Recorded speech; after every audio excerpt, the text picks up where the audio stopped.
বরিশাল বিভাগে ডেঙ্গুর সংক্রমণের চিত্র এবার বদলে গেছে।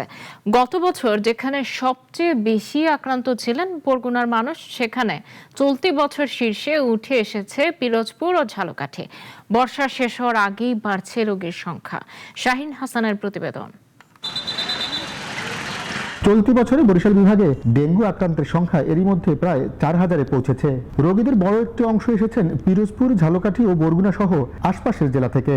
অন্য জায়গায় আমি দেখাই যে কোনো সুফল না পাই, আমি শেরে বাংলায় ভর্তি হয়েছি আমার ছেলে নিয়ে। পরীক্ষা করাইছি, পরীক্ষা করানোর পর আমার ডেঙ্গু পজিটিভ আসছে, ডেঙ্গু টেস্টে।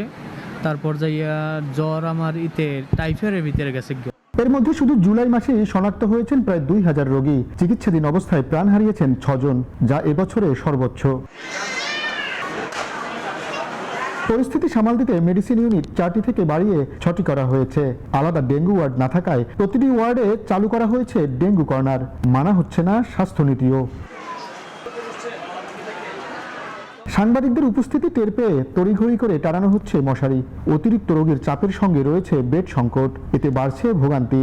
সাংবাদিকদের দেখে এরা তড়িঘড়ি করে মশারি দিচ্ছে, দেখছি মশারি একাদিন দেন এই জায়গায়, এই আজ দিচ্ছে, এই মিনিট 10 আগে দিচ্ছে। স্বাস্থ্য বিভাগ জানিয়েছে ডেঙ্গু পরিস্থিতি মোকাবেলায় হাসপাতালগুলোকে প্রস্তুত রাখা হয়েছে।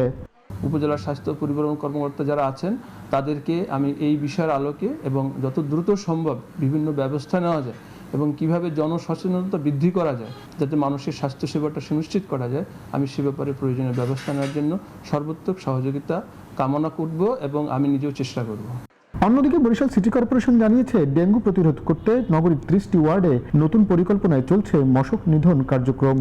আমরা মশার ওষুধ পরিবর্তন করেছি। যারা মশার ওষুধ দিত সেটা আপনাদের বক্তব্য ছিল যে ওষুধ দেয় মশা মরে না, আর এখন মশার ওষুধ বেশি দিলে মানুষও মরে যাবে, এরকম একটা অবস্থা। ওষুধের মান এখন খুব ভালো এবং আমাদের যে জনবল 50 জনের মতো আমরা মশক নিধনে কাজ করছে। মশক নিধন কার্যক্রম আরও জোরদার করার পাশাপাশি হাসপাতালগুলোতে পর্যাপ্ত বেড ও চিকিৎসা সেবা নিশ্চিত করার দাবি জানিয়েছেন নগরবাসী। শাহিন হাসান, নাগরিক।